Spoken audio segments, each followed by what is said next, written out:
ഒരു പ്രായോഗികത എത്രയാണ്? കാരണം എല്ലാ പ്രായോഗികമായ കഥാപരമായിട്ടല്ല, ഇത്രയും പേരുടെ അനുവാദങ്ങൾ ഇതിനകത്ത് വേണം. ജോഫിൻ വലിയൊരു വെല്ലുവിളിയായിട്ട് ഞാൻ പറഞ്ഞത് സിനിമ ചെയ്ത് തീർക്കലല്ല, ഈ സിനിമകളെല്ലാം ആളുകൾക്ക്, നിങ്ങളൊക്കെ ചെയ്തിട്ടുള്ള എല്ലാ സിനിമകളും ആളുകൾക്ക് വളരെ പ്രിയപ്പെട്ടതാണ്. ചില കവർ സോങ് ഒക്കെ പാടുമ്പോൾ ആൾക്കാർ കമന്റ് എടുക്കണം, നല്ല പാട്ട് നീ നശിപ്പിക്കരുത്, അത് ചെന്ന് തൊട്ടുന്നത് പറയുന്ന പോലെ ഈ സിനിമകളിലൊക്കെ ഒന്ന് മലയാളികൾ അത്രയധികം നെഞ്ചോട് ചേർത്ത് വെച്ചുള്ള സിനിമകളിൽ ഒന്ന് തൊടുക എന്ന് പറയുന്നത് പോലും ഞങ്ങളുടെ വാച്ചിന് വളരെ വളരെ പാടുള്ള കാര്യമാണ്. അപ്പൊ അത് അത്ര അനുവാദങ്ങൾ മേടിച്ചെടുക്കുന്നിടത്താണ് ഈ സിനിമ ഉണ്ടാകുന്നത്. ഓരോരുത്തർക്കും അവരവരുടെ കലാസൃഷ്ടി അത്ര പ്രിയപ്പെട്ടതാണ്. അതിൽ അത്രയും ഓൾട്ടർനേറ്റ് ആയിട്ട് കാര്യങ്ങൾ കടന്നു വരിക, അതിലൂടെ ഒരു സിനിമ വരിക എന്ന് പറയുന്നതിന്റെ പാട്. ജോഫിൻ ഇപ്പൊ പറഞ്ഞു, ആദ്യം കഥ പറഞ്ഞു, പക്ഷെ പിന്നീടുള്ള കുറച്ച് ദിവസം കൊണ്ട് രാമും ജോഫിനൊക്കെ കൂടെ ഈ കഥ ഇത്രയും ഞാൻ കേട്ട കഥയും കാണുന്ന കഥയും തമ്മിൽ ഉണ്ടായ ഒരു വ്യത്യാസം വീട്ടിൽ നിന്ന് വലിയ അത്ഭുതത്തോടെ നോക്കിക്കണ്ടിട്ടുള്ള ഒരാളാണ് ഞാൻ. അതില് മമ്മൂട്ടി ചേട്ടൻ എന്ന് പറയുന്ന അതിന്റെ ലാസ്റ്റ് ഡയലോഗ് നമുക്ക് പറയുമ്പോൾ അവിടെ ഉണ്ടായിരുന്നു ഞാൻ. ആ പേര് ആദ്യം ഈ സിനിമയിൽ പറഞ്ഞതും അതിന് കാരണക്കാരനായത് അത് മുത്താരംകുന്ന് എന്ന് പറയുന്ന സിനിമയിൽ നിന്നാണ്.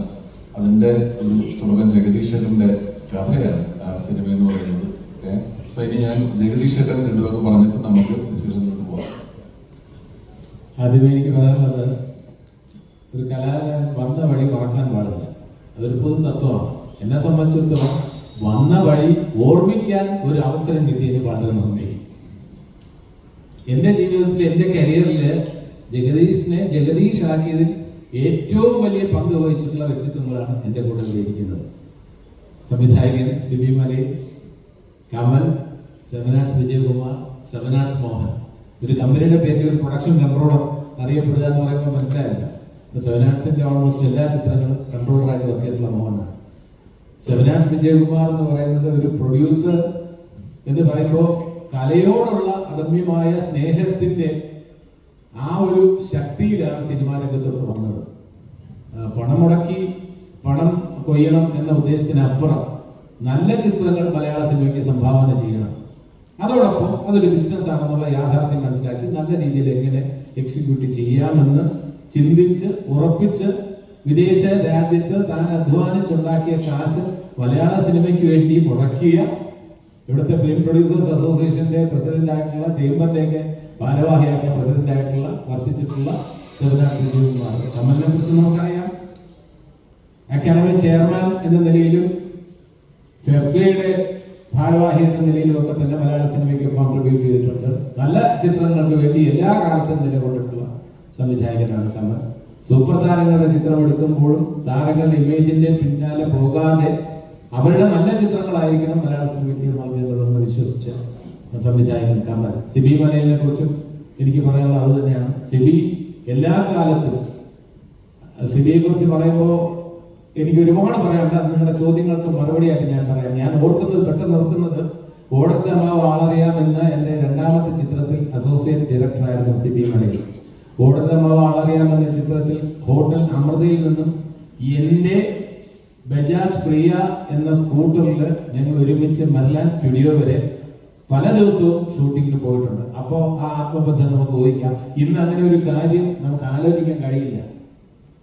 അത് ഒരു പോരായ്മയായിട്ട് ഞാൻ പറയുന്നില്ല. കാലത്തിൻ്റെതായിട്ടുള്ള ഒരുപാട് മാറ്റങ്ങളുണ്ട്. അപ്പോ ഇന്നത്തെ എല്ലാം തെറ്റാണെന്നും അന്നത്തേതെല്ലാം ശരിയാണെന്നും സമർത്ഥിക്കാൻ ഞാൻ ആളില്ല. പക്ഷെ അന്നുണ്ടായിരുന്ന കുറേ രസങ്ങൾ, കുറേ സൗകര്യങ്ങൾ, കുറേ സൗന്ദര്യങ്ങൾ ബന്ധങ്ങളിൽ ഉണ്ടായിരുന്ന ആ കാര്യങ്ങൾ ഒക്കെ തന്നെ ഞാനൊരു തുടക്കക്കാരൻ എന്ന നിലയിൽ എൻ്റെ അഭിനയം ശരിയാകുന്നുണ്ടോ എന്നൊക്കെ ഞാൻ ചോദിച്ചിരുന്നത് സിബിയോടാണ് കൂടുതൽ. പ്രിയനോടും അതോടൊപ്പം തന്നെ സിബിയോടും പിന്നെ ശ്രീനിവാസനോടും. ഇവിടെ ഏറ്റവും കൂടുതൽ സാന്നിധ്യം വേണ്ടിയിരുന്ന ഒരു വ്യക്തിത്വം എന്ന് പറഞ്ഞാൽ ശ്രീനിവാസന്റേതാണ്. കഥ എന്റേതാണെങ്കിലും മുത്താരം കുന്നിന്റെ ആ സ്ക്രിപ്റ്റ് രൂപത്തിലാക്കിയത് ശ്രീനിവാസനാണ്. എന്റേത് വേണമെങ്കിൽ കഥാബീജം എന്ന് മാത്രമേ വിശേഷിപ്പിക്കാൻ കഴിയൂ. ഇതിലെ അമ്മിണിക്കുട്ടി ഉൾപ്പെടെയുള്ള, മമ്മൂക്കയുടെ സാന്നിധ്യം ഉൾപ്പെടെയുള്ള കാര്യങ്ങളെല്ലാം ശ്രീനിവാസന്റെ കോൺട്രിബ്യൂഷനാണ്.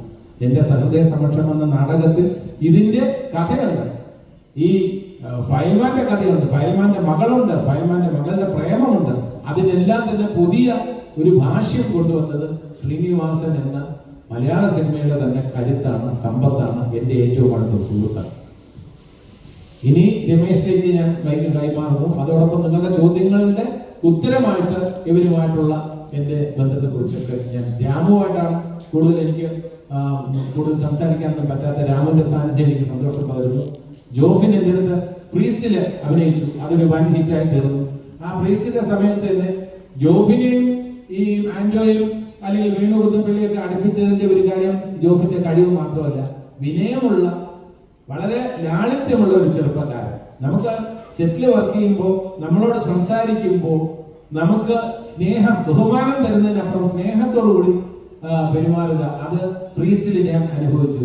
അതിനുശേഷം ഇതിന്റെ കഥ ഒന്ന് പറഞ്ഞപ്പോൾ ഈ രമേശ് സൂചിപ്പിച്ചതുപോലെ ആ കഥയ്ക്ക് ഇത്രയും സാധ്യതകളുണ്ടെന്ന് മനസ്സിലാക്കിയത് സിനിമ കണ്ടപ്പോഴാണ്. ഞാൻ 2 പ്രാവശ്യം സിനിമ കണ്ടു. ഒന്ന് തിരുവനന്തപുരത്ത് ഫസ്റ്റ് ഡേ കണ്ടു, പിന്നെ അതിനുശേഷം ചെന്നൈയിൽ എൻ്റെ കുട്ടികളെല്ലാം കൂടെ ചേർന്ന് ഞങ്ങൾ ഈ പൊങ്കൽ അവധിക്ക് ഞങ്ങൾ അവിടെ പോയിരുന്നു. അപ്പോൾ എൻ്റെ സകുടുംബം ഞങ്ങൾ എല്ലാവരും കണ്ട് അവർക്കും എല്ലാവർക്കും വളരെയധികം ഇഷ്ടപ്പെട്ട ഒരു സിനിമ. അപ്പൊ 2 പ്രാവശ്യം, അടുത്ത കാലത്ത് ഒരു സിനിമ ഞാൻ 2 പ്രാവശ്യം കണ്ടിട്ടില്ല. വീണ്ടും ഞാൻ കാണാൻ ഉള്ള അവസരവും ഭാഗ്യം എനിക്കുണ്ടായി. അത് കുടുംബാംഗങ്ങളോടൊപ്പം ഇരുന്ന് കാണാനുള്ള ഭാഗ്യം എനിക്കുണ്ടായി. ഇനി രമേശിലേക്ക് മൈക്ക് കൈമാറുന്നു. ചോദ്യങ്ങളുടെ ഉത്തരമായി ഇവരുമായിട്ടുള്ള ബന്ധങ്ങളെ കുറിച്ച് നിങ്ങൾ ചോദിച്ചാൽ അതിനെക്കുറിച്ച് എനിക്ക് ഒരുപാട് പറയാനുണ്ട്. അതിന് ഈ സമയമൊന്നും പോരാ. എന്നാൽ ഈ സമയ പരിമിതിക്കുള്ളിൽ നിന്ന് എന്ത് വേണമെങ്കിലും നിങ്ങൾക്ക് ചോദിക്കാം. ചോദ്യത്തിന് പരിമിതികളൊന്നുമില്ല, ഒരു ലിമിറ്റേഷൻ വെക്കുന്നില്ല, ഇന്നതേ ചോദിക്കാവൂ, അങ്ങനെ ഒന്നും പറയുന്നില്ല. നിങ്ങൾക്ക് ചോദിക്കാനുള്ളത് കഴിയുന്നത് ഈ ചിത്രവുമായിട്ടും ഈ ചിത്രത്തിന്റെ ഇങ്ങനെയുള്ള ഒരു പിന്നിലുള്ള കഥയും ബന്ധപ്പെടുത്തി ചോദിച്ചാൽ നന്നായിരിക്കും എന്ന അഭ്യർത്ഥനയോടെ രമേശ്. ജോഫിൻ ഈ പറഞ്ഞ